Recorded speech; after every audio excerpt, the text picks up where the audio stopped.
कल्पना कीजिए, एक ऐसी रात जब भारत की सीमाओं पर खतरे की आहट सुनाई देती है। पाकिस्तान ने भारत के 36 बॉर्डर एरियाज और मिलिट्री बेस को निशाना बनाते हुए एक बड़ा हमला करने की कोशिश की, ड्रोन और मिसाइल्स की बौछार के साथ। लेकिन तभी भारत का एयर डिफेंस सिस्टम जागता है और आसमान में उड़ते इन खतरों को जमीन पर गिरने से पहले ही हवा में उड़ा देता है।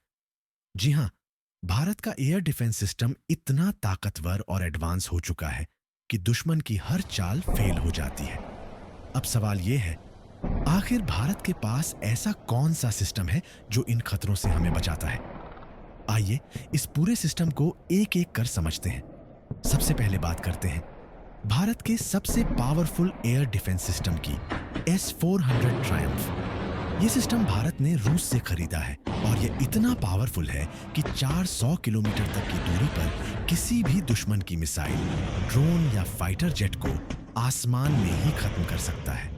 और इसकी सबसे बड़ी खासियत, ये एक मोबाइल एयर डिफेंस सिस्टम है, यानी इसे जरूरत के हिसाब से ट्रकों की मदद से अलग अलग जगहों पर तैनात किया जा सकता है। अब बात करते हैं इसके सबसे पहले चरण की, टारगेट डिटेक्शन। S-400 में लगे रडार सिस्टम 600 किलोमीटर की रेंज तक किसी भी उड़ते ऑब्जेक्ट को डिटेक्ट कर सकते हैं। ये रडार इतने एडवांस हैं कि चाहे हाई स्पीड जेट हो या लो एल्टीट्यूड पर उड़ने वाली क्रूज मिसाइल, कोई भी इससे बच नहीं सकता। और हैरान करने वाली बात यह है कि यह सिस्टम 300 से ज्यादा टारगेट्स को एक साथ ट्रैक कर सकता है।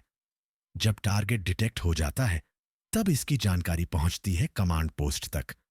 कमांड पोस्ट इस पूरे सिस्टम का दिमाग होता है। यह तय करता है कि टारगेट कितना बड़ा है, कितने टारगेट्स आ रहे हैं, किस पर पहले हमला करना है और कौन सी मिसाइल से जवाब देना है। और अब बारी आती है मिसाइल लॉन्च करने की। S-400 में ट्रक पर माउंटेड लॉन्चर यूनिट्स होती हैं। हर लॉन्चर में 4 बड़े बड़े ट्यूब होते हैं जिनमें मिसाइल्स रखी जाती हैं, यानी एक लॉन्चर के पास होती हैं 4 मिसाइल्स। और मजेदार बात ये, एक स्क्वाड्रन में होते हैं 8 से 12 ऐसे लॉन्चर, यानी अगर 8 लॉन्चर यूनिट्स हैं तो एक स्क्वाड्रन में कुल 32 मिसाइल्स एक्टिव रहती हैं। और भारत के पास ऐसे 5 स्क्वाड्रन हैं, यानी कुल 160 मिसाइल्स हमेशा स्टैंड बाय मोड पर होती हैं। बस कमांड पोस्ट के आदेश का इंतजार रहता है। अब बात करते हैं कोल्ड लॉन्च टेक्नोलॉजी की। जब मिसाइल लॉन्च होती है तो पहले एक गैस जनरेटर एक्टिव होता है। इसमें होता है सॉलिड प्रोपेलेंट फ्यूल, जिसे एक छोटी सी चिंगारी से जलाया जाता है। और इस फ्यूल की खासियत, यह कम तापमान पर जलकर ज्यादा गैस आउटपुट देता है। इससे ट्यूब के नीचे इतना प्रेशर बनता है, लगभग 50 से 100 बार, कि वह मिसाइल को ऊपर फेंक देता है, लगभग 20 से 30 मीटर तक। और जैसे ही मिसाइल बाहर निकलती है, उसके अंदर लगा मेन फ्यूल बर्न होना शुरू करता है और वह टारगेट की ओर बढ़ जाती है। S-400 में 4 अलग अलग तरह की मिसाइल्स होती हैं, अलग अलग रेंज और सटीकता के हिसाब से। कमांड पोस्ट तय करता है कि कौन सी मिसाइल किस टारगेट के लिए परफेक्ट है। और खास बात, सिस्टम की रडार रेंज 600 किलोमीटर है, जिससे फ्यूचर में और भी पावरफुल मिसाइल्स को जोड़ना आसान हो जाएगा। अब बात करते हैं उन मिसाइल्स की जिनमें एक्टिव रडार सिस्टम नहीं होता। इन्हें लगातार गाइड करना पड़ता है कि कहां जाना है, कब मोड़ना है और कहां पर टारगेट को हिट करना है।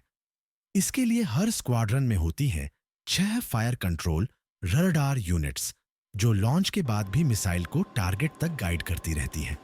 और जब ये मिसाइल्स टारगेट की ओर बढ़ती हैं, तो इनकी स्पीड होती है माच 5 से लेकर माच 6 तक, यानी ये आवाज से 5 से 6 गुना तेज होती है। इतनी तेजी से ये उड़ती हैं और टारगेट से टकराते ही एक बड़ा धमाका करती है, क्योंकि इनमें होता है प्रॉक्सिमिटी फ्यूज एक्सप्लोसिव, जो टारगेट के पास आते ही एक्टिव हो जाता है।